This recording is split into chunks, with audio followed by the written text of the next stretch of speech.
Assalamualaikum warahmatullahi wabarakatuh. Saya Intan Isa sebagai Ketua Kelompok 3 akan menyampaikan materi kami yang berjudul Budaya Organisasi. Pengertian budaya organisasi. Budaya organisasi adalah suatu karakteristik yang ada pada sebuah organisasi dan menjadi pedoman organisasi tersebut, sehingga membedakannya dengan organisasi lainnya. Dengan kata lain, budaya organisasi adalah norma perilaku dan nilai-nilai yang dipahami dan diterima oleh semua anggota organisasi. Kemudian, budaya organisasi terdapat 3 asumsi yang mengarahkan pada teori budaya organisasi. Yang pertama, yaitu anggota-anggota organisasi menciptakan dan mempertahankan perasaan yang dimiliki bersama mengenai realitas organisasi. Hal ini mengakibatkan pada pemahaman yang lebih baik mengenai nilai-nilai suatu organisasi. Yang kedua, penggunaan dan interpretasi simbol pada organisasi sangat penting. Dan yang ketiga, budaya organisasi bervariasi dalam organisasi-organisasi yang berbeda, dan interpretasi tindakan dalam budaya ini juga beragam. Karakteristik primer dari budaya organisasi. Poin pertama, inovasi dan pengambilan risiko. Sejauh mana para karyawan didorong agar inovatif dan mengambil risiko. Poin kedua, perhatikan terhadap detail. Sejauh mana para karyawan diharapkan memperhatikan presisi atau kecermatan, analisis dan perhatikan terhadap detail. Poin ketiga, orientasi hasil. Sejauh mana manajemen memutuskan perhatian pada hasil bukannya pada teknisi dan proses yang digunakan untuk mencapai hasil itu. Selanjutnya, 4. Orientasi orang. Sejauh mana keputusan manajemen memperhitungkan dampak hasil-hasil pada orang-orang di dalam organisasi itu. 5. Orientasi tim. Sejauh mana kegiatan kerja diorganisasikan berdasarkan tim, bukannya berdasarkan individu. 6. Keagresifan. Sejauh mana orang-orang itu agresif dan kompetitif dan bukannya santai-santai. 7. Kemantapan. Sejauh mana kegiatan organisasi menekankan diperhatikannya status quo, bukannya pertumbuhan. Fungsi budaya. Budaya memiliki 4 fungsi. Yang pertama, budaya memiliki peran menetapkan tapar batas. Budaya menciptakan perbedaan yang jelas antara satu organisasi dan yang lain. Kedua, budaya memberikan rasa identitas ke anggota-anggota organisasi. Ketiga, budaya meningkatkan kemantapan sistem sosial. Budaya merupakan perekat sosial yang membantu mempersatukan organisasi itu dengan memberikan standar-standar yang tepat mengenai apa yang harus dikatakan dan dilakukan oleh para karyawan.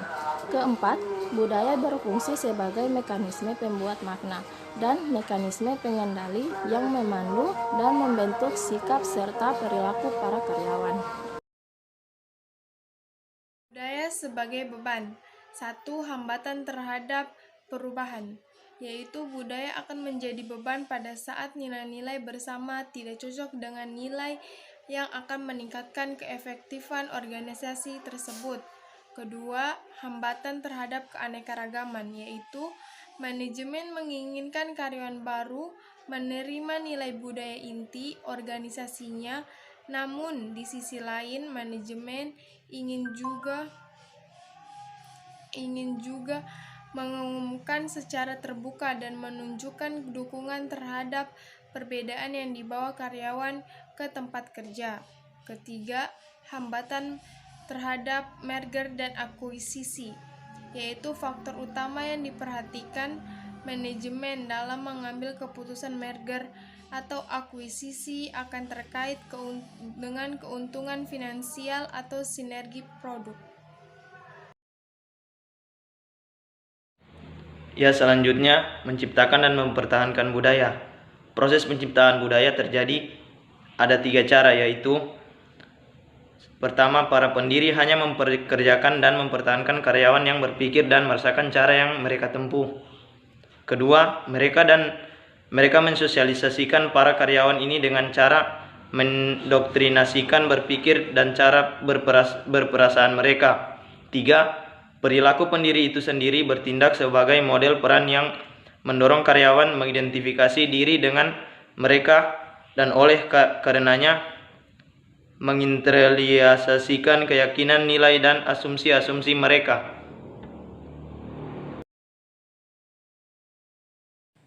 Kemudian menjaga budaya agar tetap hidup. Setelah suatu budaya terbentuk, praktik-praktik di dalam organisasi bertindak mempertahankannya dengan memberikan kepada para karyawan seperangkat pengalaman yang serupa. Proses seleksi, kriteria evaluasi kinerja, praktik pemberian imbalan, kegiatan pelatihan dan pengembangan karir, dan prosedur promosi memastikan bahwa mereka yang dipekerjakan cocok dengan budaya itu, menghargai mereka yang mendukungnya, dan menghukum, bahkan memecat dan menentangnya.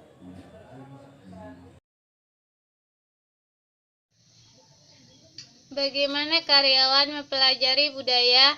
Adapun proses transformasi ini dapat dilakukan melalui beberapa cara, yaitu 1. Cerita-cerita. Cerita-cerita mengenai berbagai kerasnya perjuangan pendiri organisasi di dalam melalui usaha sehingga menjadi maju seperti sekarang ini merupakan hal yang baik untuk disebarluaskan. 2. Ritual atau upacara-upacara. Semua masyarakat memiliki corak ritualnya sendiri-sendiri. Di dalam organisasi tidak jarang ditemui cara-cara ritual yang sudah membakar dan menjadi bagian hidup suatu perusahaan, sehingga tetap dipelihara keberadaannya. 3. Simbol-simbol atau material.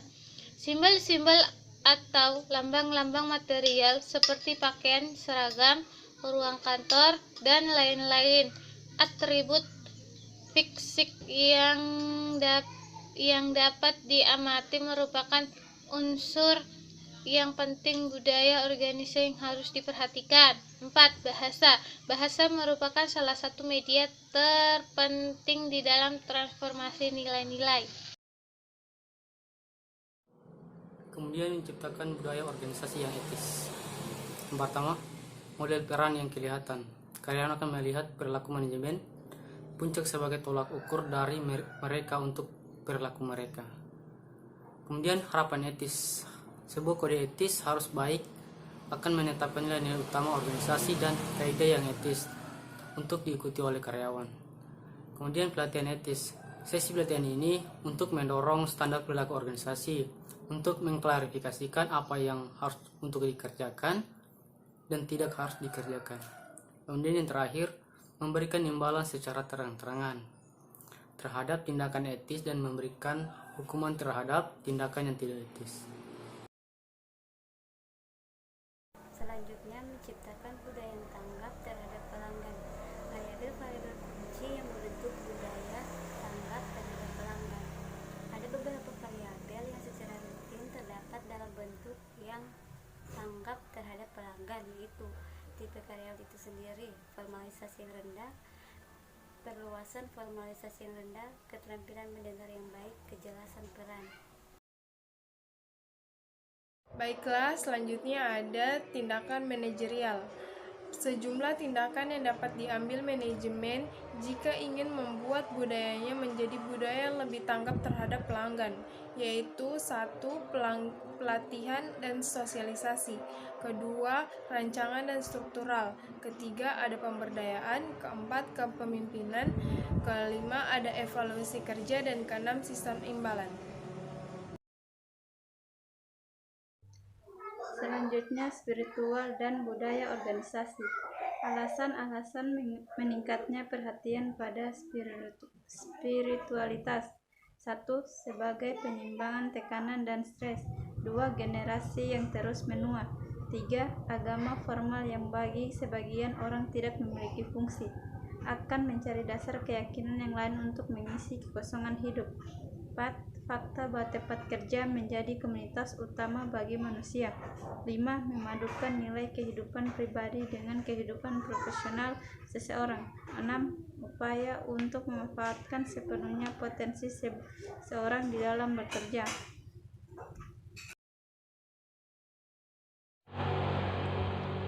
Selanjutnya ada beberapa karakteristik budaya dalam organisasi. 1. Sangat memperhatikan tujuan. 2. fokus pada pengembangan. Ketiga, kepercayaan dan keterbukaan. Keempat, pemberdayaan karyawan. Dan yang kelima, toleransi terhadap ekspresi karyawan. Baiklah, selanjutnya bagaimana budaya organisasi berdampak pada kinerja dan kepuasan. Karyawan membentuk persepsi subjektif keseluruhan mengenai organisasi berdasarkan faktor-faktor seperti toleransi atas resiko, tekanan pada tim, dan dukungan orang.